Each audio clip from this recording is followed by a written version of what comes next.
chittasya padena vacham malam sharirasya cha vaidyakena yopakarottam pravaram muninam Patanjalim pranjaliranatosmi.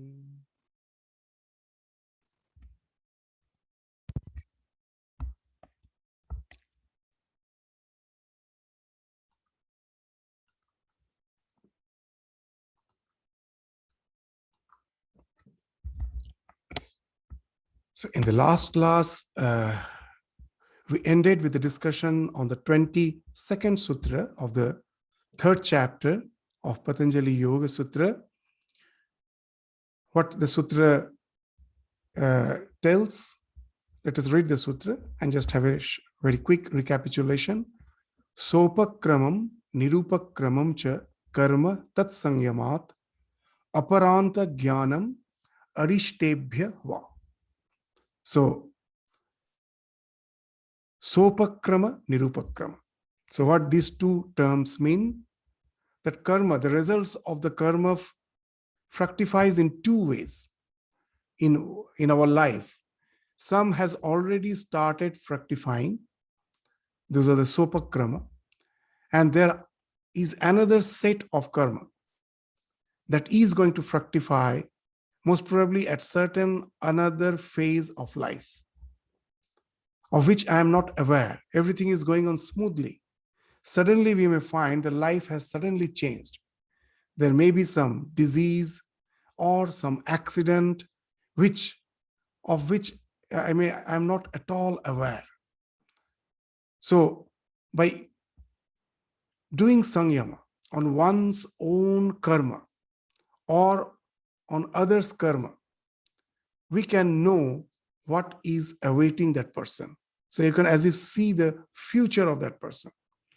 So that speaks of that nirupakrama, which is yet to fructify. As we were giving that example, that suppose a person is enjoying good health.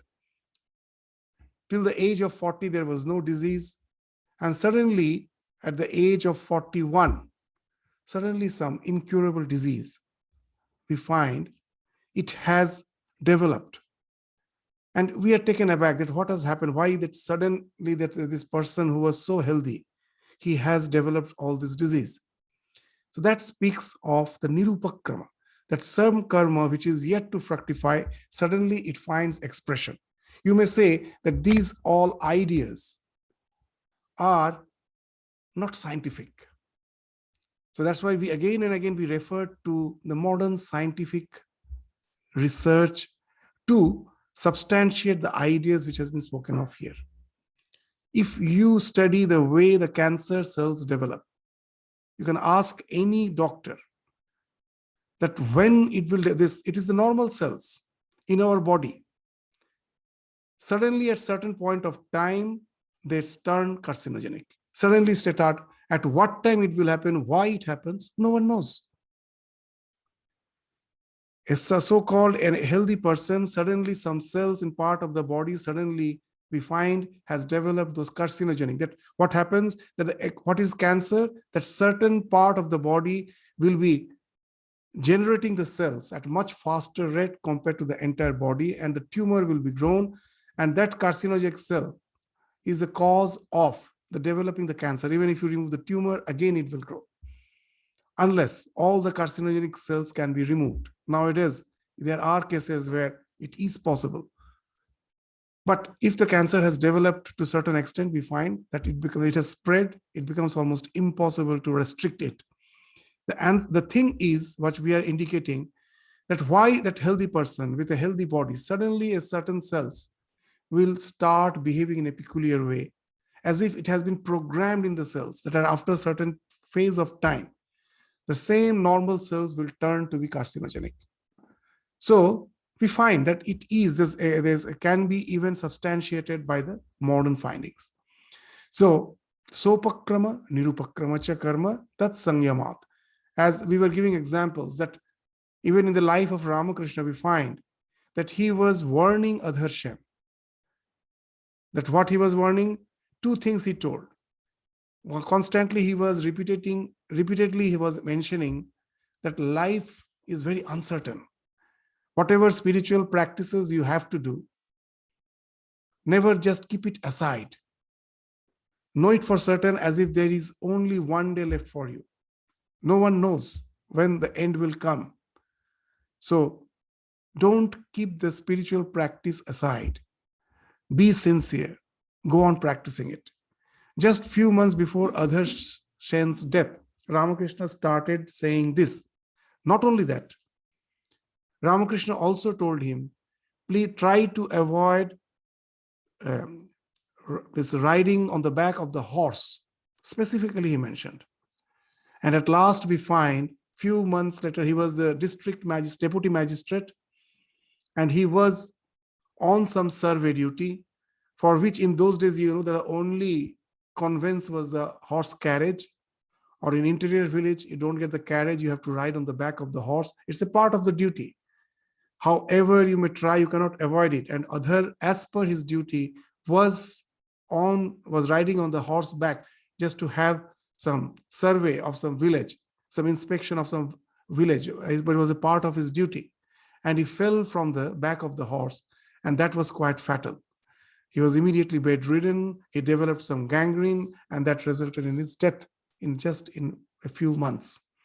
So we find that as if his future, he's seeing two things he's saying, that don't keep your spiritual practice aside and try to avoid riding on the horse. And that's what we find in the life of Adharshan, that these sutras can be demonstrated. The validity of the sutra is that they are demonstrated in the life of so many spiritually advanced souls. We find that Naren, when he used to come to Dakshineshwar, he used to have a short nap. While having the short nap, he used to breathe heavily while sleeping. And seeing that, he told that he is going to be short-lived. There were some other reasons also, spiritual reason, that once he knows his nature, he's not going to continue in his body. And along with that, he's also saying that, yes, this heavy breath during sleep speaks of short life. And we find that, yes, that Naren himself understood that he's not going to live long. There are letters in which he's mentioning that I am not going to see my 40s. And we find he leaves his body at the age of 39 years, 6 months, 5 months, something like that. So this speaks of the sopakrama, nirupakrama, chakarma, by which you can as if see that exact time of your separation from your body, aparanta jnanam, when you are going to just get disembodied. You are going to just leave your body. And there is another sign that is called arishta, arishtebhyava. Apart from sopakrama, nirupakrama, there is another technical term called arishtebhya. This arishtebhya, as has been spoken of in the commentary, can be of three types: arishta, adhyatmik, adhibhautik, and adidaivik. And we gave that example, adhyatmik. You have heard, many of you from our Indian tradition, they have heard that when you close your ears with your fingers, you will find a humming noise inside your body. If you find that the humming noise is not there, you can be sure that the end is very near. That is adhyatmik. Adi bhautik, sudden visualization of the departed forefathers. Adi daivik, who have divine visions. In the last class also we were giving some various examples that how many of the devotees of Ramakrishna had the vision of Ramakrishna or the other direct disciples just before their passing away, which is not something common only in Ramakrishna tradition. You'll find in anywhere, those who are spiritually advanced soul, they're having these divine visions just before they leave their body. So these are the things which we were discussing in the last class. So now we will go to the next Vibhuti, which has been spoken of in the 23rd Sutra, in the 3rd chapter. What it is? Maitri Adishu Balani. So what it is, a very short sutra, but it actually refers to some other sutra. It's the 33rd sutra of the first chapter, where we studied that we have to practice 4 types of attitudes in 4 various circumstances of life. Those are the preparatory stages. Without that, you can never have a very calm chitta. Your mind can never be calm without those practice. And once you are not habituated with that practice, once those practice has not become your habit, you can never think of qualitative meditation. So for meditation in day-to-day life, 4 types of attitudes has to be practiced. And that was spoken of in the 33rd sutra of the first chapter. So first let us again recapitulate that sutra, and then we will try to understand what this 23rd sutra is speaking of. So what the 33rd sutra of the first chapter, it referred to Maitri, Karuna, Mudita, Upekshanam, Sukha, Dukkha, Punya, Apunya, Vishayanam, Bhavanatah, Chitta Prasadanam. Chitta Prasada. If you have to keep your mind tranquil all the time, these are the 4 things you have to practice in 4 different situations of life. Maitri, friendship. For what? Whenever you see Sukha, whenever you see others are happy, others are jovial, others are going through a very good phase of life, try to relate through friendship. You may say, we do that. Yes, we do that if the person is our kith and kin, if he is our friend. But if the person happens to be our enemy, or sometimes our neighbor with whom as such I am having no relation, we will find sometime a sort of rancor, jealousy is working. If I see the happiness of someone with whom I am not related.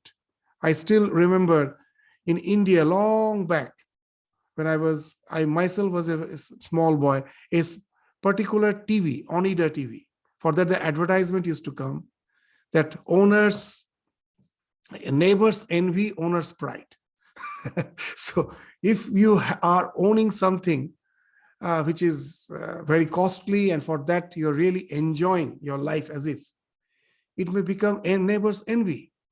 So that's the thing has been indicated, that it's true that for my kith and kin, for my relatives, for my friends, if they are happy, I feel happy. But the same attitude has to be practiced who have as such nothing to do with my life, my neighbors, or it may be even my enemy. So I have to practice Maitri, that when I see the others are happy, I should try to develop that attitude of happiness. I will try to share that happiness, whomever it may be. And then you will find that helps in your own placidity, tranquility of your mind. Otherwise, all those negative emotions are bound to disturb, and that's what happens. Every day we go to the office, there is fight with the colleagues, there is fight with boss. When I come back, there may be some issues with my neighbors. And whenever I see them flourishing in life, it creates a type of rancor. No one sees it. I know it is there. Like a rust, it is constantly as if eating away my inner core. So there I have to take care of all those negativities. Maitri for Sukha. Karuna for Dukkha. When I see any misery, I should have empathy, Karuna. You may say again the same thing. Yes, it is true. It is for my kith and kin, for my relative, for my friend, if they are in misery, I do feel misery. But is it true for the person with whom I have no relation, or it may be my enemy? So there I have to practice. Even if in my mind I find that negative emotions are coming, immediately I have to nip them at the bud and have to practice those positive emotions. That's why in English, very nice that proverb is there, that the price of purity is vigilance. We cannot just allow the mind to take over us, to just have control over us. The mind as the master is the most tyrannical master. But if you can make it the servant, it is the most obedient servant. And that's the practice we have to do by being vigilant. Constantly, we have to be vigilant. See the mind, how it is behaving, how it is constantly cheating you. Sometimes we are not at all aware of it. So whenever I find that a cruel type of happiness is coming, whenever I see that someone else is in misery, the thought comes, oh, he's a very cruel fellow. He's a very selfish fellow. Tit for tat. He deserves it. Immediately we should be warned. We should warn ourselves that I am harming my own spiritual growth. All those negative emotions can never allow you to really have qualitative meditation. It's there in all the scriptures.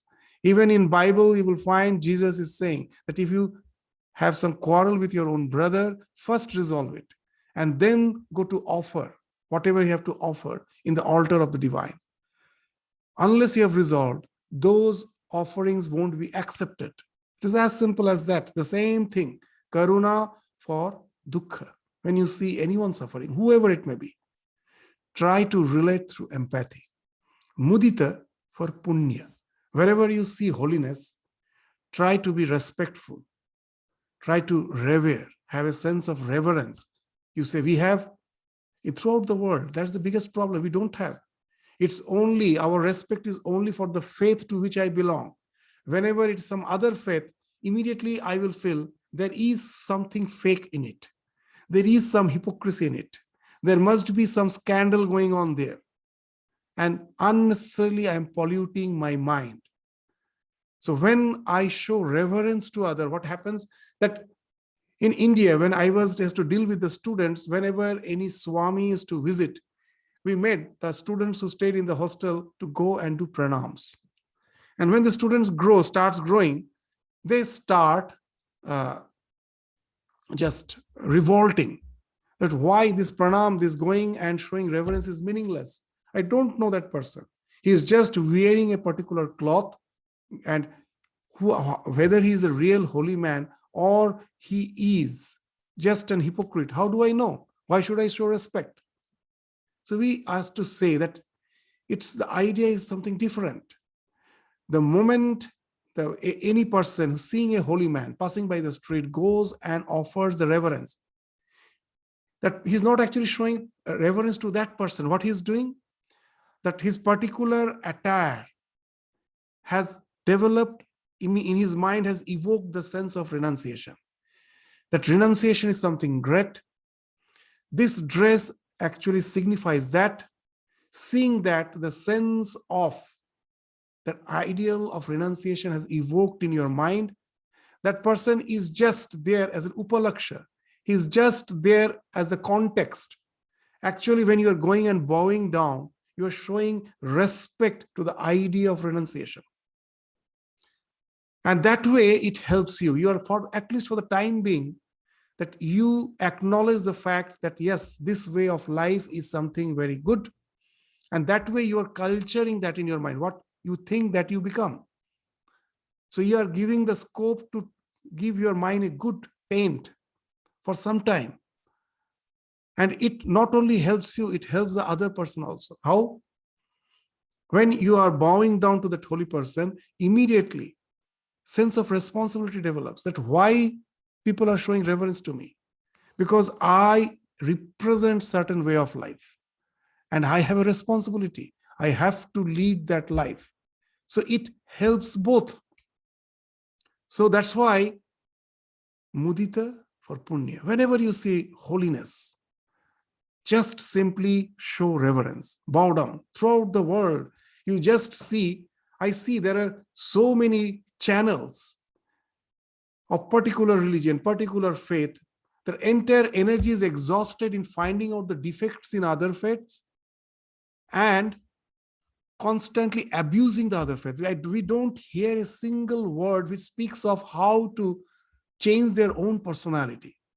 It's just an holier than thou attitude, that my religion is great, yours is all full of wrong practices, wrong beliefs, hypocrisy, and energy is wasted that way. In who is being helped by that? No one. It is just creating turmoil, disbelief, hatred among the common mass. So that's the thing. This mudita for punya. Any sort of holiness, try to find out the good qualities in others and be respectful towards that. Even in the modern language of management, they say, built on strength, overlook the weakness. When Andrew Carnegie, a very successful this industrialist, when he was asked that in his industry there was no as such this labor unions, there were no labor union. People were surprised. How can it be? And when he was interviewed, he was asked that how come that there is no such labor unions in your industry? What he told is very interesting. He told that the one who is mining for gold, it's to get gold is something very difficult. You have to go on searching, lot of dross you have to remove, and at last you may get just a speck of gold. In some river bed, they say gold is available. It's not that gold, you can see a lump of gold there. You have to collect the mud, go on washing, and last a small speck of gold you may find. So he used to say, very interesting, the one who is in search of gold doesn't bother about the mud which is washing. He is in search of the gold. So that's the thing which I do, that everyone has that speck of gold. In spite of all the dross, I search that. I try to build on the strength. I want to see the strength and overlook the weaknesses. And that's what speaks of mudita. It brings peace in the world. It brings peace within you. You are culturing. You're culturing the holiness by showing respect to any holiness. Instead of doubting it, if I just show reverence, I am actually culturing that holiness by, for some time, contemplating that why I'm showing reverence, not to that person or that institution or that building signifies certain thing. That came to, I am showing respect to that. It is very subjective. So by that, I am actually helping myself. So mudita for any punya, wherever I see. That's why in the life of Chaitanya Mahaprabhu, there is a wonderful incident. One day he saw a washerman along with the donkey was passing down the street, and on the top of the donkey there were a lot of ochre cloths. Most probably the washerman had taken the cloths from some monastery, and he had washed the cloths and he was going to return them, the washed cloths. So they were all piled up on the back of the donkey. And Chaitanya Mahaprabhu, just immediately seeing the donkey carrying those ochre cloths, immediately on the street fell flat, as if doing pranam to the donkey. The idea is, it's not the donkey, seeing all the ochre cloths, the idea of renunciation, immediately, as if like a spark plug, it sparked in his mind. Their minds are, this realized soul, their minds are like, like a matchstick, which is not damp. Just a little spark, any occasion, a little spark, immediately it's lighted. Our mind is like a matchstick which is damp. You go on striking, it doesn't. At last, you don't find any spark. So for them, just see how wonderful. Just seeing the ochre cloth on the back of the donkey, immediately he fell flat on the street. So whom he's showing respect? To the ideal of renunciation, not to the donkey. So this is mudita punya, upeksha apunya. The opposite of love is not hatred. The one whom you love, you think of him, and one whom you hate, you think more intensely of him throughout the day. And that's what's upeksha of apunya. Sometimes what happens when I see unholy acts, I go on criticizing. By that, what I'm doing, I'm constantly culturing that. All those negative traits I'm discussing, I'm culturing. And in the meantime, you will find what happens. All the negative traits which I saw in others, at last I find is finding expression through my life, because that's the thing you are culturing. The slanderer himself at last will find all the negative qualities he has or she has, which he or she is slandering, criticizing. Because that's the thing he or she is culturing. So when I see apunya, what should be my attitude? Indifferent. When I'm passing through the street, A passerby just crosses me. I don't know him. Neither I have love for him, nor I have hatred for him. I'm just indifferent. So whenever I see unholiness, I should be indifferent. I shouldn't hate it. So that's the idea of upeksha apunya. Unholy, be indifferent. So this, now you go to the 23rd sutra. So once you have taken this practice of these 4 type of attitudes in 4 situations of life, we will find we are bound to go through these 4 situations of life. Constantly we are going through these 4 situations of life.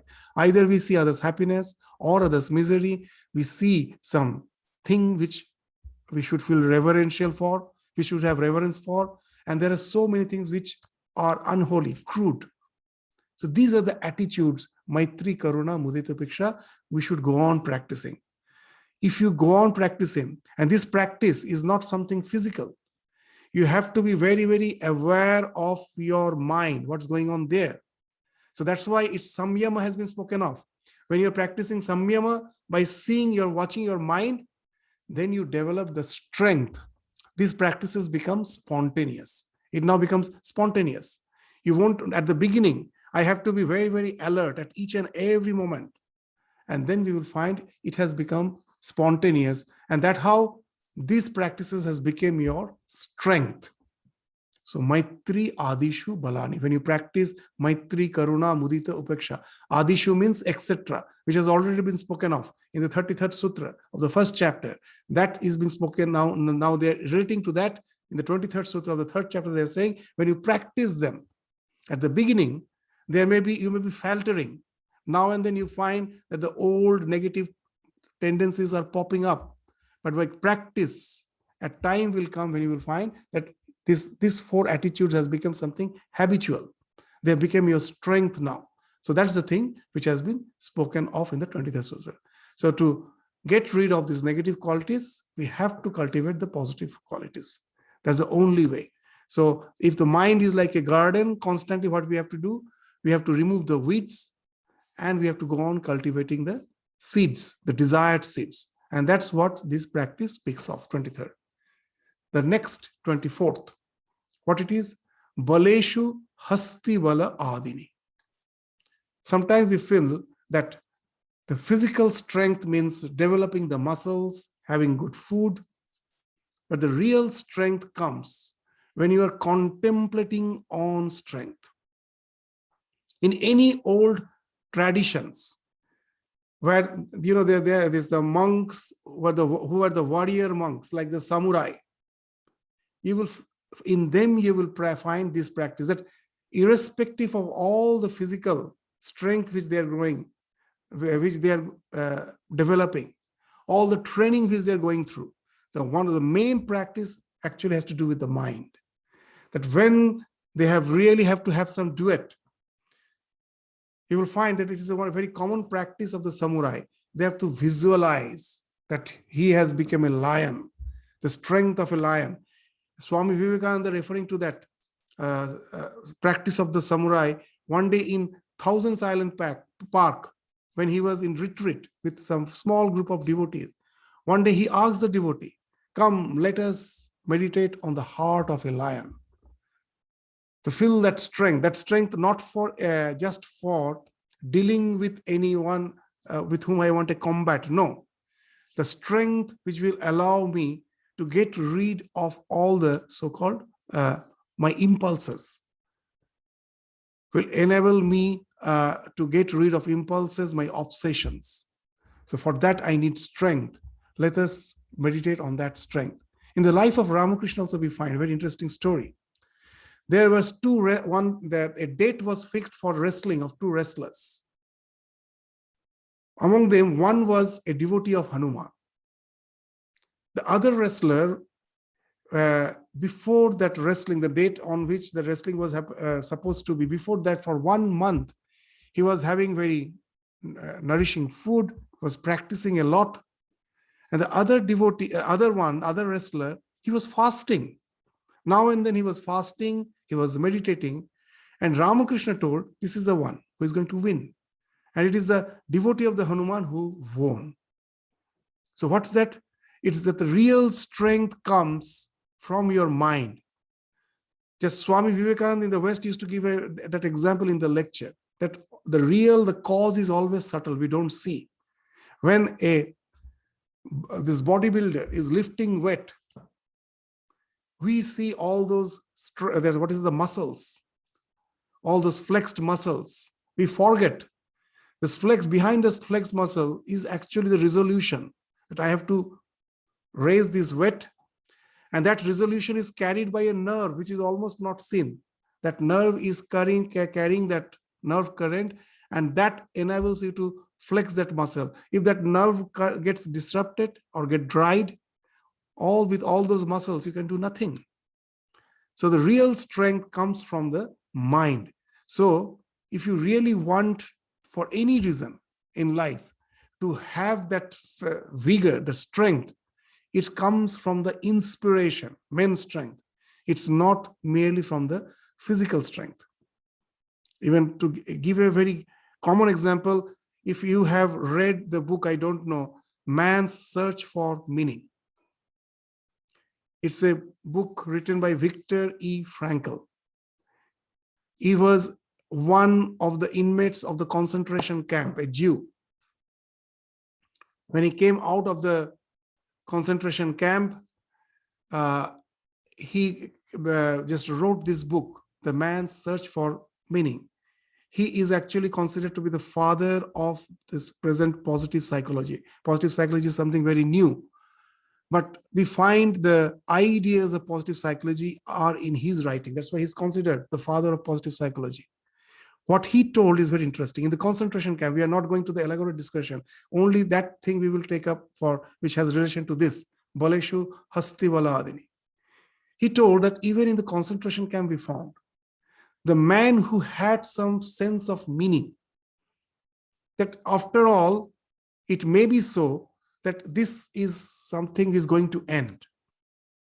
What I'm going to do with my life once I go out of this place, in spite of all the tortures, if I go out, I have some purpose, I have some dream.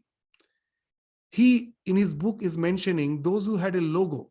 The logo, any company has a logo. The logo speaks of the meaning, that what's the goal, what's the ideal of that company. Even in our life, we should have a goal, a logo. Those who had some sense of meaning, purpose for their life, it's not the one who was strong. Some were very physically well built and all, they couldn't go through that torture. Even they lost all interest in life, they were depressed, they met death. And even those who came out, a majority of them were totally mentally, that they got mentally disposed. They lost their wits because of that tremendous torture, every day seeing death. So they lost their wits. Only a few could maintain their wits, and they came out as a productive person. Again, they started their life, and they proved themselves to be beneficial for the society. Who were those? In his book, that book, The Man's Search for Meaning, he's pointing out those who had some sense of purpose, that life, it is not going to be like this throughout. Most probably, I will come out of this situation. And once I come out, what I'm going to do with my life? Those who had some answer for that, some higher purpose. Very interesting thing he told, that in that situation, the natural tendency is, because very meager food is given to you. So every day you will find some are getting very weak. They are about to die. They are not even in the situation to take that meager amount of food which has been provided. You cannot take himself. He's just lying.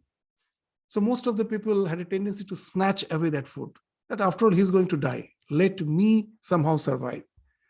There are so many incidents that the father and the son both were just about to die, very sick. And the father got the news that someone came and told the son today morning has died. The father immediately went to where the son's body was lying and put his hand below the pillow in search of the bread. That most probably that bread must be there. That hunger was a tremendous thing. that son has died. Now, after that, when he couldn't find the bread, and he started crying. And no one knew whether it is the death of the son or the bread which made him cry. Such was the situation. In that situation, Viktor Frankl is writing a wonderful thing, that there were a small group of people in that they themselves were going through all those torture, hardships, but they were in search. They found out a meaning even there. They were in search of others who are getting depressed, who are getting sick. They will go and try to just raise their enthusiasm, raise some sense of hope in them by speaking some nice words, by showing them some dreams. And not only that, they even tried to share that meager food they had with the others. Very interesting. It's that small group. They were also going through that hunger. As they had some purpose, it is they who survived. Wonderful. It is that they were also going through the hunger the same way the other. And though the majority were thinking of snatching away others' food, they were sharing. That meager amount they were sharing, but it is they who came out somehow from that camp. They were alive and they became the productive member. They were not mad. They never lost their wits. So this shows that after all, your inspiration, your sense of purpose, that has to do with your real strength, not just the physical strength. So Baleshu Hasti Bala Adini. It's just by contemplating on strength. If you have something to thrive on, then even irrespective of the fact that you're going through hardship, you don't have, if the bare necessities for a sustenance, you will find you are thriving. So that's the thing which has been indicated in the 24th Sutra of this third chapter.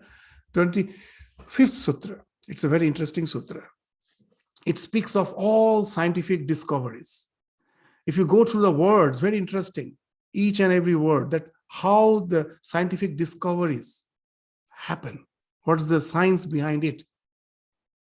Let us read the sutra and then we will try to understand what is being spoken of. Pravritti aloka nyasat sukshma vyavahita vipakrishta jnanam.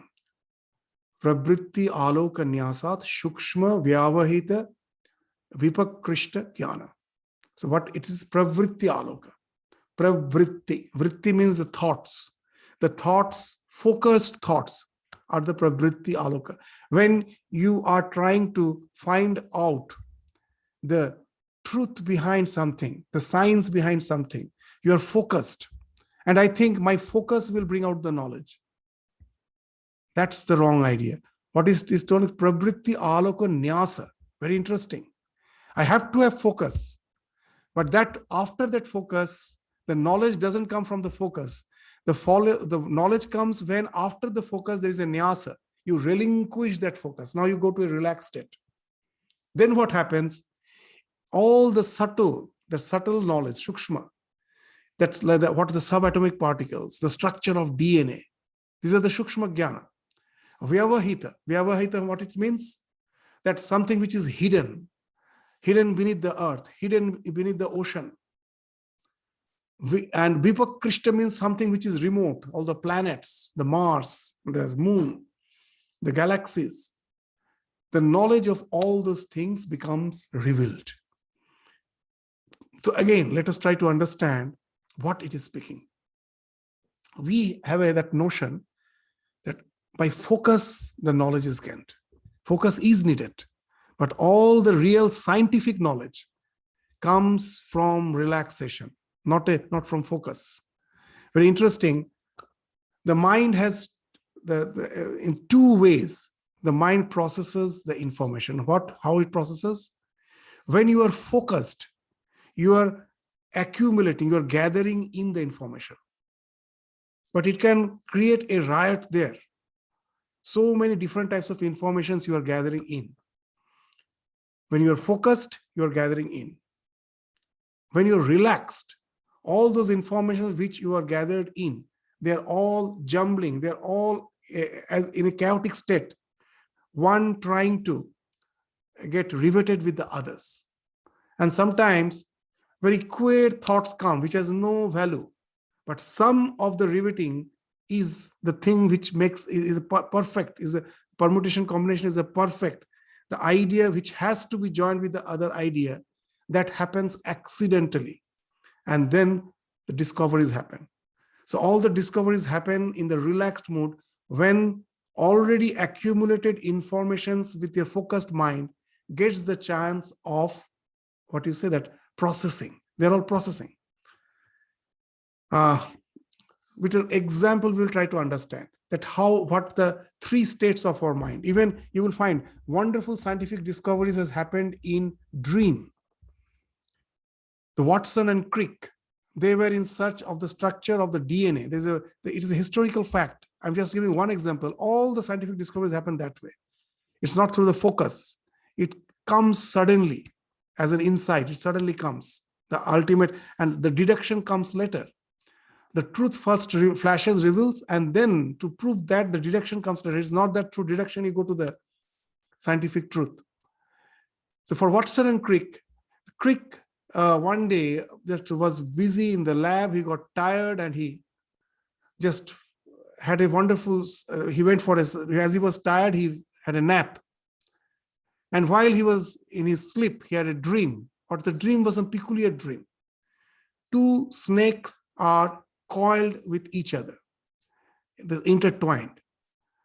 And when he woke up, he remembered the dream. He never thought why he got the dream.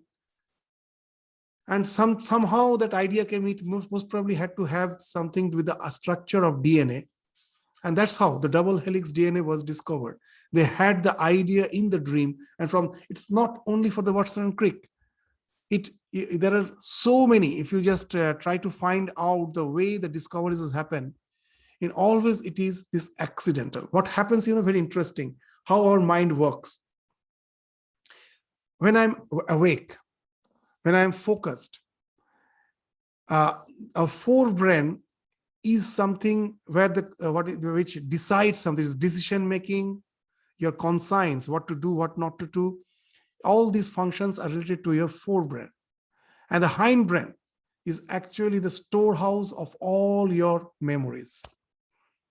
When I'm awake, all the storehouse of the memories, our forebrain is there to control over that.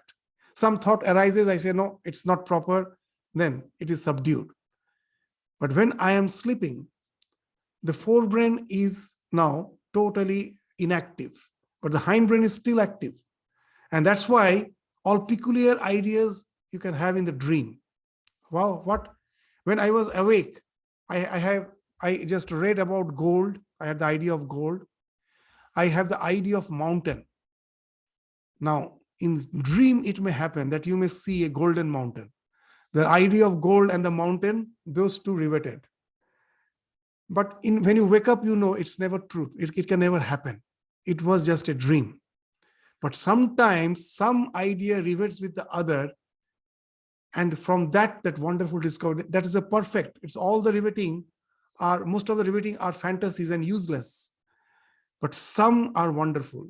Sometimes you will find that most of the scientists are in their day-to-day life. It's very difficult to deal with this person. They live in a very different world, appear to be somewhat cranky, is because most of the time all their thoughts are in that fantasy world.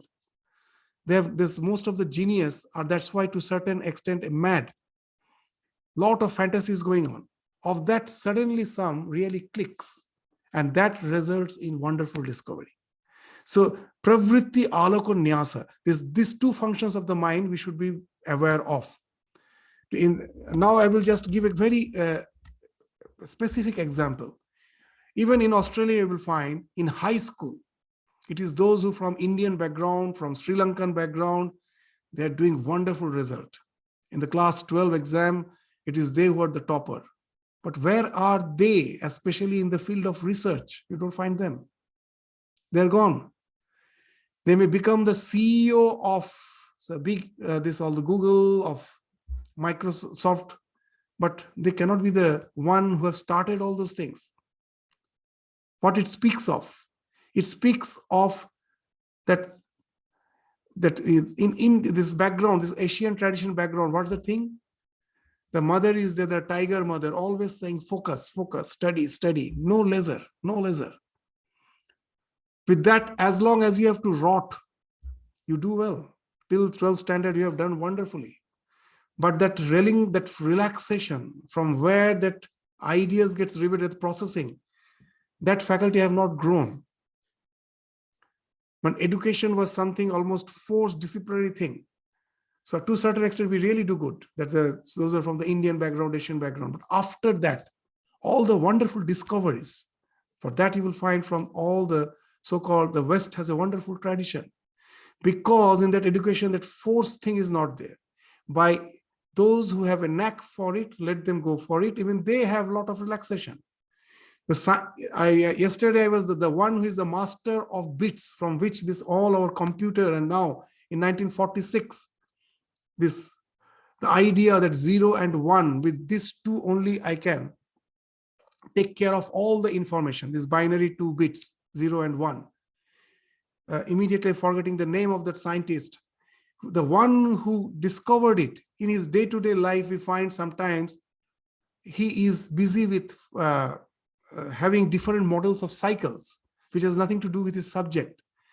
Lots of toys in his laboratory, you will find. He is actually having fun with his knowledge, more of in a relaxed mode. Sometimes it was very difficult to relate to him.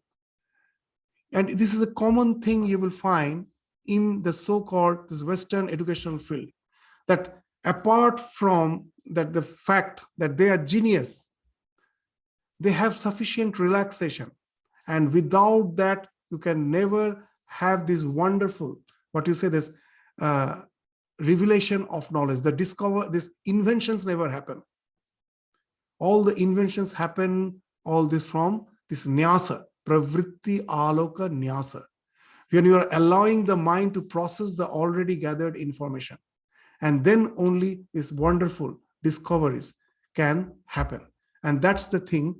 All the inventions and discoveries happen only by that relaxation, which comes after the focus. So now you will understand. Pravritti aloka. The aloka means the light of your focus. Pravritti, when the vrittis are moving out. Pravritti, you just take the word. There are two words, nivritti, pravritti. Nivritti, when you are gathering, you are trying to stop all the thought processes. Nivritti, you are just diving within. Pravritti, you are moving out. That focus of when you are just in search of the truth. The aloka, when you are throwing your light on some object to find out the truth. With that, the truth won't come. Nyasat. Pravritti, aloka, relinquish that. Go to that relaxation state. Go for a nice sleep. Then after, when you wake up, you will find suddenly that knowledge is revealed. So this is the thing by which all the subtle, vyavahita, shukshma is the subtle, vyavahita is the hidden. These are the three types of knowledge in science we speak of.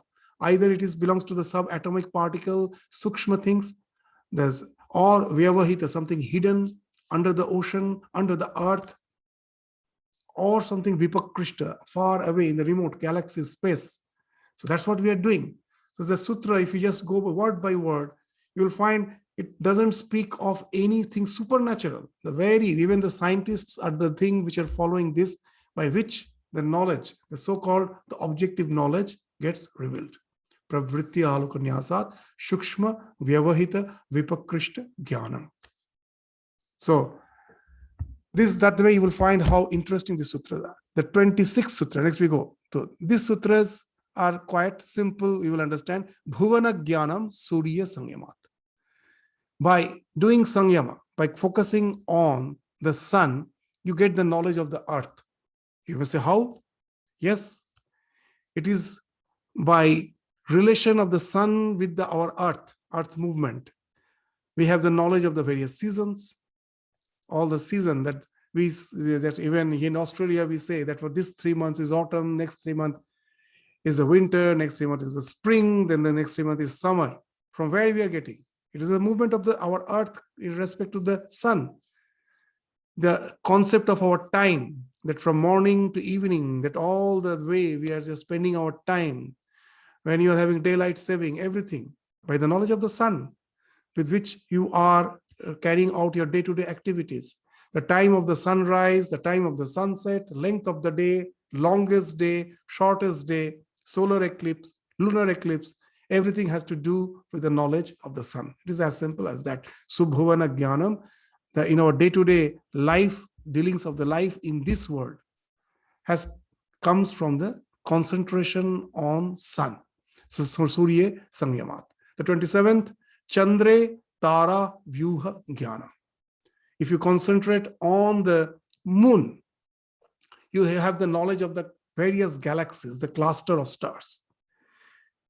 So it is even in the present that in the astronomy, what's they do? That with respect to the moon, we will have to say that star, just first look at the moon, because moon is the biggest celestial body which we see at night. So it is easy with respect to the moon to find out the position of the other stars. So Chandre Tara Vyuha Jnanam. To have the knowledge of the stars, the galaxies, you have to focus on the moon. Chandre Tara Vyuha Jnanam. And then the 28th Sutra speaks of Dhruva Tat Gati Jnana. Now all these galaxies are not fixed throughout the year in the sky in one position. With the moon, you can just find out where it is, but its position constantly changes. But we all know in the sky, the Dhruva star is that the North Pole star is the one which never changes its position. That becomes the point, that becomes your reference point with which you can have the idea of the motion of the other stars, of the movement of the other stars. So this is as simple as that. Dhruva Tat Gati Jnana. The cluster of stars, to have an idea, the position of it, first you have to just take the moon as the reference, and then all the movement, the movement of the stars, of the galaxies. For that, you have to take the Dhruva, the pole star, as the referral point. And Nabhi Chakre Kaya Vyuha Jnana. These sutras are wonderful. If you want to have the knowledge of your entire body, you have to concentrate on the navel circle, Navi Chakra. See, it's so interesting. In the modern science, very interesting. Nowadays, we have find that in science, they say from the stem cells, you can develop all other organs. The science is now trying that in future, most probably there won't be need of heart transplant. I won't have to have a heart of other person. Those who had a those who have brain death, their heart is still palpitating. Though they have died, they cannot revive them. So for such person, the heart is taken out. It somehow can be, it can continue to palpitate in some artificial condition, but within for some hours or maybe for a few days. And then someone who is waiting for heart transplant, you can transplant. But we cannot develop a heart in a laboratory, but science is going towards it. They say from the stem cells, we can develop the organ. What is the stem cells? Very interesting. When we were in mother's womb, our mouth was the navel through which the food was coming. Actually, that is the thing, that was the single cell which started developing as the body. And that's when you have started, just as when we took birth as a single cell, through the umbilical cord, the single cell was that navel point. From that, the entire body is now developing. It's just like if you want to find out what all trees are there in the rainforest can be it can be a huge expanse, and there can be varied trees. Now, to find out how many types of trees are in the rainforest can be very challenging. But in science, there's a way. That the rainforest must be having some center where all these trees, which has now spread out throughout the forest, all the varieties must be concentrated there. Means all the seeds has fallen, and then it started spreading, and then so variety of trees we have throughout the forest. Now it becomes difficult to find out how many trees are there, but there is a center. If you can go to the center, from there you can find out the entire vegetation of the forest. So umbilical cord, the child stem cell, is like that. It is from there. First we were all single cellular. From there, that all the cells started developing, all the mitotic divisions happened, and these cells got various, what the divisions were happening. The heart developed, the various lungs developed, all the organs developed. From that single cell, it started multiplying, and all the divisions started happening. And that's why in science, the stem cells are now gaining more and more importance. And the stem cells are concentrated in the navel point. It's there, of course, in your spinal cord, but the main point, the origin, is the navel point. So now you will find what interesting thing. Navi chakre kaya vyuha jnanam. To have the knowledge of the constitution of the body, you have to concentrate. So samyam on there was wonderful science. Now here the sutra speaks that there was a wonderful science. The entire elaborate science was probably at present we don't have. But this sutra shows that they knew the principle behind it. The Nabhi Chakra, Kaya, Vyuha, the constitution of the body. Even you will find this famous painting of Leonardo da Vinci. What to speak of this anatomical structure, physiological structure. Even our external structure is very interesting, where your navel point is as if the center. There's a famous sketch of Leonardo da Vinci called this Vitruvian Man. He's standing with the stretched arms and the legs also with apart. And in that figure, that man with the standing with the stretched arms and with the legs apart, he has drawn a circle with the center at the navel. Is it as if the center by which the entire body is symmetrical? If you spread out your hands and the legs and draw a circle, then the circle circumference will pass through your hands and the legs, and the center will be at your navel. So the constitution of the body, for which the center is as if the navel point, from where the entire body, like the rainforest, has evolved. So Nabhi Chakre, Kaya, Vyuha, Jnanam. So these sutras were very interesting, that there was some science behind it, elaborate science, which the sutras indicate. We have forgotten that we have the entire elaborate science is no more present with us. But the sutra says that there's a principle behind it. Kantha kupe kshut pipasa nivritti. With this, we will stop our discussion. That if you are hungry and you want to get rid of the hunger, the sense of hunger, then you have to concentrate on the hollow of the throat, that is on the trachea. Now, it's very interesting. So when I am hungry, the alarming system of hunger works in the trachea. You start feeling the hunger first there. So if you give attention to the alarming mechanism, which gives feedback to the psyche that you are not alarmed but aware. When you are giving attention, what's the feedback you are giving to your psyche? That I am not alarmed, I am aware. And then the alarm system falls.